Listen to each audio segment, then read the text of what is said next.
دوستو، اللہ تعالیٰ نے قرآن مجید میں فرمایا ہے کہ افحسبتم انما خلقناکم عبثا وانکم الینا لا ترجعون۔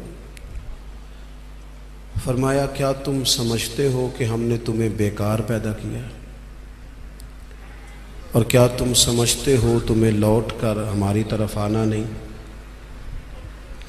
اللہ کریم نے اس کائنات کو بہت ساری حکمتوں کے تقاضوں کے تحت تخلیق فرمایا ہے۔ دنیا میں جس شخص کو بھی اللہ تبارک و تعالیٰ نے زندگی عطا فرمائی ہے وہ اللہ تبارک و تعالیٰ کی قدرت کا شاہکار ہے۔ ہمارے ہاں یہ ہوتا ہے کہ ہم پہلے تو یہ پہچان ہی نہیں پاتے کہ اللہ تعالیٰ نے ہمیں کتنی خوبیوں کتنی صلاحیتوں کے ساتھ نوازا ہے، پہچان نہیں پاتے، غور نہیں کرتے۔ لقد خلقنا الانسان فی احسن تقویم، اللہ نے بڑی بہترین ساخت پر خوبصورت ترین انسان پیدا کی، لوگوں کو صلاحیتیں دی اللہ تعالیٰ نے۔ جو آدمی اپنی چالاکی کے ساتھ، تیزی کے ساتھ اور اپنی گفتگو کے فن کے ساتھ کسی بڑے سمجھدار آدمی کو معاذ اللہ دھوکہ دے لیتا ہے اور سیانے لوگوں کو لوگ پریشان کر دیتے ہیں، تو آپ غور فرمائیں، صلاحیت تو اس کے اندر تھی نا، لیکن اس نے غلط جگہ استعمال کی۔ اگر اپنی انہی صلاحیتوں کا وہ صحیح استعمال کرتا تو اللہ تعالیٰ اس سے بہت سارے خیر کے کام لے لیتا۔ پہلے تو ہم پہچانتے نہیں، غور نہیں کرتے۔ وہ جو کہا گیا تھا نا، من عرف نفسہ فقد عرف ربہ، کہ جو اپنے آپ کو پہچان گیا وہی تو اللہ تعالیٰ کو پہچان گیا۔ اپنی صلاحیت پر غور کیا جائے کہ ہم کیا کر سکتے، کون سی خدمت ہے جو اللہ تبارک و تعالیٰ اپنا فضل کرے تو ہم وہ سر انجام دے سکتے ہیں۔ وہ کوئی بھی ہو، ایک بی بی مسجد نبوی شریف میں جھاڑو دیتی تھی، اس کا انتقال ہو گیا، صحابہ نے حضور کی تکلیف کے پیش نظر اطلاع نہ دی کہ محبوب کو تکلیف دینا مناسب نہیں، دفن کر دیا۔ صبح محبوب نے قبر پہ کھڑے ہو کے فرمایا صفیں بناؤ، میں دوبارہ جنازہ پڑھاؤں گا۔ کوئی کام تو کیا نا زندگی میں، کوئی ڈیوٹی تو کی نا۔ ایک تو ہم اپنی صلاحیت کو دیکھو، کسی نے کہا تھا کہ میں کسی شخص سے بیزار نہیں ہو سکتا کیونکہ ایک ذرہ بھی تو بیکار نہیں ہو سکتا۔ ایک تو اپنے آپ کو بیکار نہ سمجھے۔ ہمارے ہاں لوگ کمزور پڑ جاتے ہیں، میں غریب آدمی ہوں، میں پیچھے رہتا ہوں، میری کون سی فوٹو آتی ہے، میں کون سا چار لوگوں میں پہچانا جاتا ہوں، پیسے میرے پاس۔ یہ کمزوریاں ہیں، یہ خود اعتمادی کو ختم کرتی ہیں۔ اپنی صلاحیت کو پہچانا جائے، غور کیا جائے کہ ہم کیا ڈیوٹی زندگی میں کر سکتے ہیں، اس پر توجہ دی جائے۔ اور پھر جب اپنے آپ کو پہچان لیا جائے کہ بھلا میں یہ دیکھیں نا، مدارس، مساجد، خانقاہیں، یہ سارے سلسلے، اس میں اگرچہ نام ایک بندے کا لکھا ہوتا ہے کہ فلانے نے بنائی ہے، لیکن اس میں سینکڑوں لوگ شامل ہوتے ہیں۔ یعنی وہ جگہ دینے والا بھی بڑا باکمال آدمی ہوتا ہے، وہاں ڈیوٹی دینے والا بھی بڑا باکمال آدمی ہوتا ہے۔ یہ بڑے باکمال لوگ ہوتے ہیں۔ کہنا پیر صاحب نہیں ہوتا ہے، تعریفیں پیر صاحب کی ہونی ہوتی ہیں۔ اور اب تو اللہ خیر کرے، بعض آستانوں پہ لوگوں نے باقاعدہ بندے رکھے ہوئے ہیں تعریفیں کرانے کے لیے۔ اللہ والوں کو اس کی ضرورت نہیں ہوتی۔ خوشبو کو بھی کبھی بتانا پڑا ہے کہ میں خوشبو بتایا نہیں کرتی، خوشبو تو آیا کرتی ہے۔ تو یہ نام تو قبلہ پیر صاحب کا ہی آئے گا، انہی کا ذکر آئے گا، چلے اچھے لوگ ہیں، آنا بھی چاہیے، لیکن بڑی خدمات ہوتی ہیں ان لوگوں کی جو آستانوں پہ ڈیوٹیاں کرتے ہیں، جو پیر صاحب کے آنے والے مہمانوں کی خدمت کرتے ہیں، جو وہاں رات کو دیکھتے ہیں، جو وہاں ڈیوٹی کرتے ہیں۔ اگر یہ سارے لوگ نہ ملیں تو کام ہوتا نہیں۔ تو ایک تو دیکھیں کہ صلاحیت کیا ہے۔ دوسری بات یہ کہ جب پتہ چل جائے تو پھر وقت کو بیکار ضائع نہ کریں۔ رب کے بندوں میں اور عام بندوں میں فرق کیا ہوتا ہے؟ عام لوگ وقت ضائع کرتے ہیں، رب کے بندے اپنے وقت کو قیمتی بنا کے رب رسول کو راضی کر لیتے ہیں۔ ہمارے اوقات ضائع ہوتے ہیں۔ ڈھیر سارے لوگ ہیں وہ کہتے ہیں میں بور ہو رہا ہوں، تو میں اکثر کہتا ہوں کہ بور ہونے کے لیے بھی تو ٹائم چاہیے نا، ہمیں تو ٹائم ہی نہیں ملتا، بھلا کس وقت بور ہو، ٹائم ہی نہیں ملتا۔ وہ جناب آپ پوچھیں کسی آدمی سے کہ یہاں کیوں کھڑے ہو، کہتے ہیں میں ٹائم پاس کر رہا ہوں، تو میرا کئی دفعہ دل کرتا ہے پوچھنے کو کہ آج آپ نے ایک سپارہ قرآن پاک کا پڑھا ہے؟ محبوب تو پوچھتے تھے نا صحابہ سے صبح کہ آج کسی نے جنازہ پڑھا ہے، مسکین کو کھانا کھلایا ہے، آج فلاں آدمی نے کوئی نیکی کی، محبوب سوال کرتے تھے۔ تو ٹائم پاس کر رہا ہوں جی، بھی اتنا ٹائم آیا کہاں سے جسے پاس کرنا پڑا؟ بعض اوقات 1 منٹ ٹھہرنا میں آیا، او بھئی 1 منٹ میں 3 دفعہ سورۃ اخلاص پڑھی جا سکتی ہے اور پورا قرآن پاک پڑھنے کا ثواب ہے۔ آپ نے 1 منٹ کو ایسے سمجھ لیا ہے، وقت کا ضیاع۔ یہ بہت سارے لوگ ہیں جو تبصرے کرتے ہیں، فارغ ہیں، کام کوئی نہیں، اس پر بھی تبصرہ، اس پر بھی تبصرہ، اس کی بھی بات کرو، بھئی اتنا تو ٹائم ہی نہیں ہے کہ آپ اس کی بات کریں، اتنا کہاں سے وقت آیا؟ نبی پاک علیہ الصلوۃ والسلام نے فرمایا، یہ سیاستہ میں حدیث موجود ہے، فرمایا جب صبح سورج طلوع ہوتا ہے تو دن جب چڑھتا ہے تو دن اعلان کرتا ہے، وہ دن اعلان کرتا ہے کہ لوگوں میں آج آیا ہوں، آج کے بعد دوبارہ نہیں آؤں گا۔ اگر جو کام تم نے کرنا ہے وہ آج کر لو، میں آج آیا ہوں، آج کے بعد دوبارہ۔ آج 10 ستمبر کو جس بندے نے سارا دن قرآن پاک نہیں نہ کھولا، یہ اس سال کا 10 ستمبر اسے دوبارہ نہیں ملے گا زندگی بھر۔ جس نے آج صبح سے ایک دفعہ بھی، میں اکثر کہتا ہوں نبی پاک علیہ السلام نے سارے دن اور ساری راتیں امت کو یاد کیا، اور سارا دن ہی گزر گیا، امت نے ایک بار بھی درود و سلام نہیں پڑھا۔ سارا دن ہم نے بہت ساری خیر کر سکتے تھے، اچھا مشورہ دے سکتے تھے، کوئی بات سیکھ سکتے تھے، لیکن وقت ضائع کرتے ہیں۔ اپنے اوقات کو مرتب کریں۔ ہمارے بزرگوں کے ٹائم مرتب تھے، طے تھے۔ امام بخاری اگر ہماری طرح ہوتے تو قرآن مجید کے بعد ایک صحیح ترین کتاب ہمیں دے پاتے۔ امام مسلم کا بھی اگر وہی حال ہوتا جو آج ہمارا ہے، ڈھیروں لوگ ہیں جنہوں نے بخاری پڑھی نہیں، پوری مسلم شریف کو پڑھا نہیں، اور انہوں نے کتنی محنت کر کے احادیث پر گفتگو کر کے فرق نکال کے کہ یہ حسن ہے، یہ ضعیف ہے، یہ صحیح ہے، یہ متواتر ہے، انہوں نے ہمارے سامنے رکھی۔ اعلیٰ حضرت فاضل بریلوی نے 1000 کتاب لکھی ہے۔ کتنی؟ اور کتاب ایسی نہیں کہ وہ مطلب کانٹ چھانٹ کے کتاب بنا لی ہو، وہ جس سمت آ گئے ہیں سکے بٹھا دیے ہیں۔ کام ان لوگوں کا مرتب تھا، ان کے وقت میں برکت تھی۔ حضرت عمر بن عبدالعزیز رحمۃ اللہ علیہ سے ایک دن ان کے خادم سے آپ نے کوئی کام کہا تو کہنے لگا حضور یہ کام کل کر لیں گے، تو آپ فرمانے لگے یہ کام اگر کل کریں گے تو جو کام کل کرنے ہیں وہ کب کریں گے؟ ہمارے ڈھیر سارے لوگ ہیں جنہوں نے ابھی تک طے ہی نہیں کیا، آپ نماز نہیں پڑھتے، کہتے ہیں بس میں حج کا رہا ہوں، شروع کرنی ہے، تو اگر حج پہ نہ جا سکے خدا نخواستہ اللہ معاف کرے تو پھر نماز پڑھنی نہیں ساری عمر۔ میں وہ بچوں کی شادی کر لوں پھر میں ٹھیک ہی ہوں، تو اگر ایسا وقت آیا ہی نہ خدا نہ کرے تو پھر کیا پڑھنی نہیں۔ میں بہت سارے لوگوں سے کہتا ہوں داڑھی شریف رکھ لو، کہتے ہیں میں آج نیک نہیں، تو میں نے کہا داڑھی کی قسم ہی اٹھانی تھی، بس نیک ہونا تو رکھنی ہے، روٹی کی اٹھاؤ نا کہ جب تک نیک نہیں ہونا کھانی نہیں، یہ کرو نا بات، باقی سارے کام چل رہے ہیں اور اس پر آپ کسی کو توجہ دلائیں، بلکہ بعض نے چھوٹی رکھی ہوئی ہوتی ہے، تو میں کہتا ہوں چھوٹی والے کو بھی تو لوگ مولوی کہتے ہیں نا، تو اسے پوری کر، اپنی مرضی کی کیوں رکھتا ہے، رب رسول کی مرضی کی رکھ۔ کام جو کرنا ہے اسے شروع کیا جائے، جو ڈیوٹی کرنی ہے اسے، ہمارے ملک میں رواج بنا دیا گیا ہے، کام نہ کرو بیسے کرو، کام نہ کرو کیچڑ اچھالو۔ یہ دیکھو نا کتنی تکلیف ہے سیلاب والوں کو، کتنی تکلیف ہے۔ ہمارے وہاں دوست موجود ہیں، اپنی ہمت کے مطابق کام کر رہے ہیں، میں خود بھی وہاں حاضر ہوا تھا۔ اب وہ کہتے ہیں کہ جلدی امراض ہونے لگے،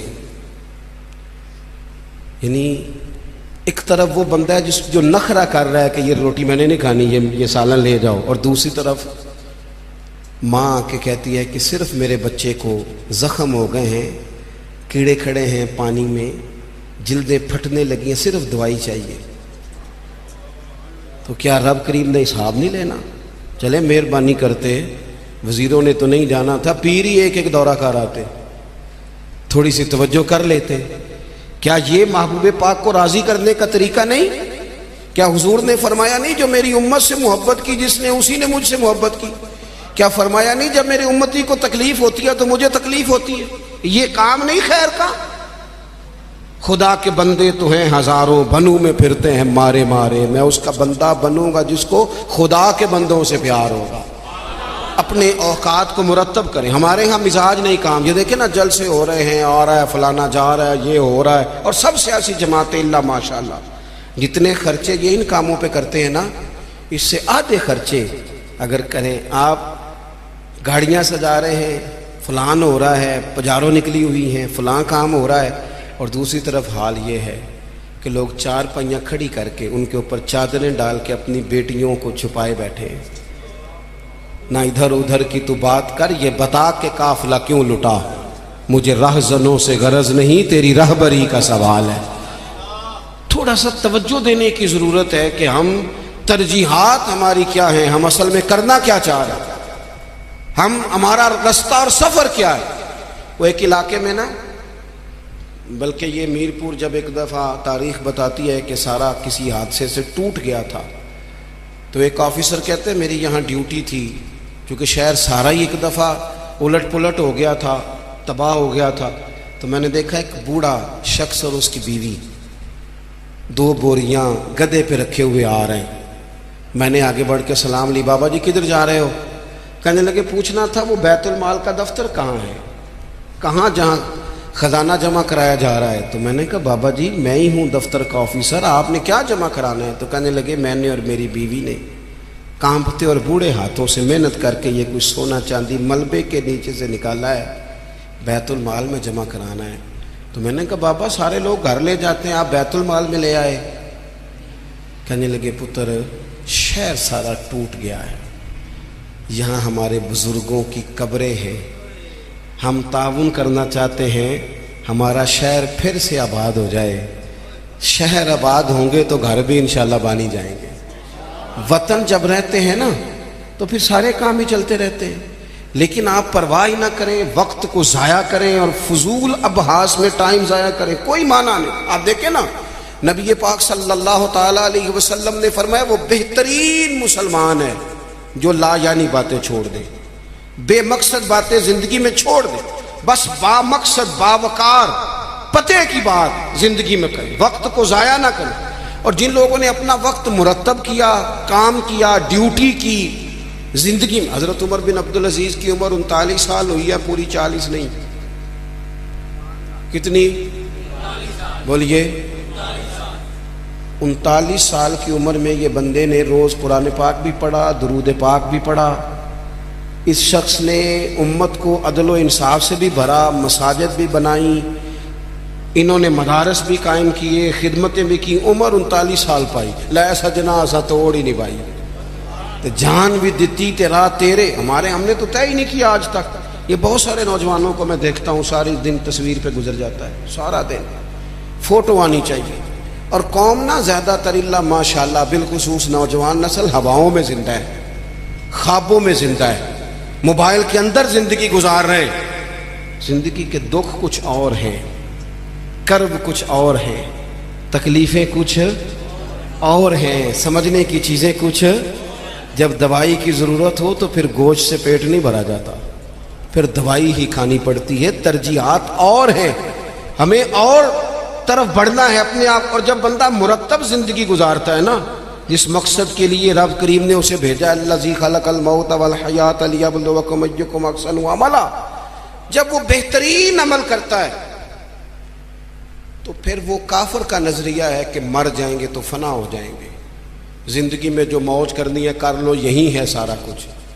مومن کو تو بتایا گیا ہے کہ تو یہاں قیدی ہے، تیری یہاں زندگی رب چاہی گزار، دنیا میں اللہ رسول کی مرضی پہ چل، قیامت کے دن اللہ تبارک و تعالی جنت میں تجھے ساری نعمتیں عطا فرما دے گا۔ یہ کووڈ-19 کے دن تھے نا، تو مجھے ایک سرکاری ادارے میں مدعو کیا گیا، کہنے لگے جی خوف بڑا ہے لوگوں پہ، کورونا سے ڈرتے ہیں. بعض لوگ تو ایسے ہیں جو کسی جگہ ہاتھ، یہ ٹینشن بڑی سوار ہوتی ہے نا. ایک صاحب میرے سامنے بیٹھ کے کہنے لگے جی مجھے تو زیادہ لوگ جمع ہو جائیں تو گھٹن ہونے لگ جاتی ہے، تو یہ قبر میں تو میں تو بڑا خوف کھاتا ہوں. تو میں نے ان سے کہا قبر کھڈا ہے، گڑھا ہے، دوزخ کے گڑھوں میں سے گڑھا ہے، حدیث سے صحیح موجود ہے، بات بالکل ٹھیک ہے. لیکن قبر کی ایک دوسری حالت بھی ہے جو بندہ مومن کے لیے.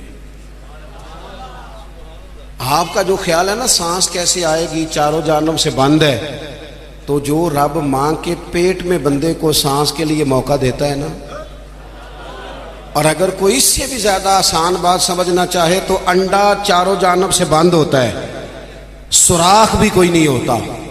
چاروں، میری طرف دیکھیں جی، چاروں جانب سے انڈا بند ہوتا ہے، لیکن جب چوزا نکلتا ہے تو زندہ بھی نکلتا ہے، سانسیں بھی لیتا ہے اور خوبصورت بھی نکلتا ہے. تو جو مالک وہاں اس کے لیے ساری آسانیاں فراہم کرتا ہے وہ قبر میں بھی فرمائے گا. لیکن دو حالتیں ہیں نا، ایک وہ کھڈا ہے، وہ گھڑا ہے. دیکھیں میں نے اگر گجرانوالہ آنا ہے تو گجرانوالہ کی سڑک پہ چڑھنا چاہیے، پنڈی والی سڑک پہ. تو اگر کوئی سڑک ہی اختیار کی ہو جو سیدھی کھڈے میں جاتی ہو، تو اس نے تو سڑک جان بوجھ کے اختیار کی ہے. نہ حلال حرام کی تمیز ہے، نہ بولنے میں احتیاط ہے، نہ کوئی پرواہ ہے، نہ بیٹیوں کا حق دیا ہے، نہ بہنوں کو ان کا حق دیا ہے، نہ ذمہ داریوں کا احساس کیا ہے. تو پھر اللہ معاف فرمائے، اس نے تو سفر ہی کھڈے کا شروع کیا. لیکن اگر اس نے زندگی تھوڑی محتاط گزاری ہے، رب چاہی گزاری ہے، تو پھر قبر کی دوسری حالت بھی حضور نے بیان کی. یعنی بندہ مرے گا تو ذرا تصور کرنا کیا کہنے لگا ہوں.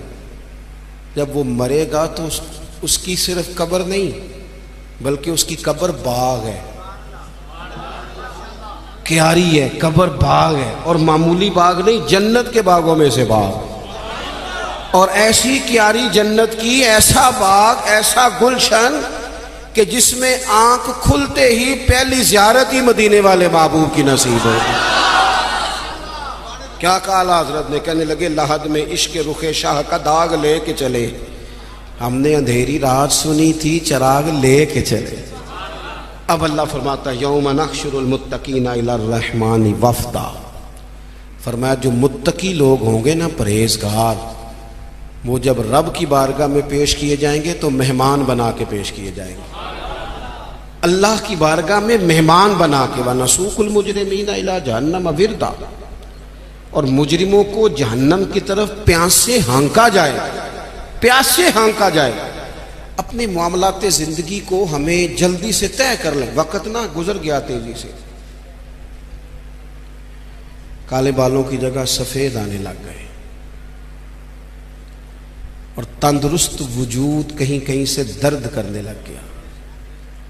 یاروں کے دوستوں میں سے، یاروں کی جماعتوں میں سے کچھ دوستوں کے ہم جنازے پڑھائے، وہ جنہ باجوں ایک پل نہیں سجیندے، پھر وہ شکلیں یاد نہ رہی ہیں. داؤد تائی رحمۃ اللہ علیہ سے ہارون رشید نے کہا تھا کہ کوئی نصیحت کر دیں، تو فرمانے لگے آپ کے والد کہاں ہیں؟ کہا قبرستان میں. دادا قبرستان میں. کہا ایک بیٹا بھی تھا قبرستان میں، بھائی قبرستان میں. فرمانے لگے تو نے اتنے جنازے پڑھے، ابھی بھی میں تجھے نصیحت کروں؟ تیرا کیا خیال ہے؟ وہ چلے گئے، تو نے نہیں جانا؟ او پئیاں دستیاں قبراں جنہاں تے پھول پئے، ادھروں تے کوئی نہیں جی آمدہ، ادھروں ہی لکھاں گئے. اپنی زندگی میں تھوڑا چیزوں کو طے کریں. بڑی ہو گئی تصویریں، بڑی ہو گئی ویڈیو، اور بڑے ہو گئے چکر، اب بڑا کچھ ہو گیا. اب تو بھائی کوئی اگلا کام ہو. توجہ ہے اب دوستوں کے میری بات پر؟ اب کچھ تھوڑی سی نا تیاری ہو. اور آخری بات یہ صوفیاء کرام تھے نا، ان کے مصلے آباد تھے، اللہ اللہ کرتے تھے، ہماری جان نہیں چھوٹتی. اب تو ڈاکٹر کہتے ہیں کہ بہت سارے لوگ چونکہ وہ زندگی موبائل پہ گزارتے ہیں تو گہری نیند سو ہی نہیں پاتے، ہر وقت توجہ کہیں اور لگی ہوئی ہوتی ہے، ہر وقت وہ تو سنجیدہ مطلب سو ہی نہیں پاتے. چار چار موبائل رکھے بزنس مین صاحب نے، اللہ کسی کو کوئی بات سنا رہے ہیں، کسی کو کوئی سنا رہے ہیں، یاد ہی نہیں رہتا میں نے سویرے کیا کہا تھا. الجھی سی زندگی کب ہوتی ہے؟ جب بندہ مصلی پہ نہیں بیٹھتا، سارا کچھ بند کر کے، جان چھڑا کے، سرے رات بندہ کچھ دیر اللہ اللہ کرے. والذین یبیتون لربہم سجدا وقیاما. کچھ دکھ بندے کے بڑے ذاتی اور نجی ہوتے ہیں، وہ کسی کو نہیں بتائے جا سکتے، چاہتے ہوئے بھی بندہ نہیں بتا سکتا۔ ہمیں شریعت نے دعا سکھائی ہے، جو کسی سے نہیں کہہ سکتے وہ رب رسول سے کہہ دو، کھول کے کہہ دو، کرم بھی ملے گا، عزت بھی ملے گی۔ تو اپنی زندگی کے معاملات کو ترتیب دیں، بالخصوص مصلی، دعائیں، عبادتیں، اللہ سے جڑے کوئی ڈیوٹی زندگی میں کریں، لیکن خدمت کا مزاج بنائیں۔ یہ جو دوڑ دھوپ ہے نا ہماری بلا وجہ کی، اس سے باہر آئیں۔ اللہ کی بارگاہ میں دعا کرتا ہوں اللہ مرحوم بزرگوں کی بخشش فرمائے اور ہم سب کے حال پہ رحمت کی نظر فرمائے۔ آخر دعوانا الحمدللہ رب العالمین۔ انسانی طبیعت کا نا ایک مزاج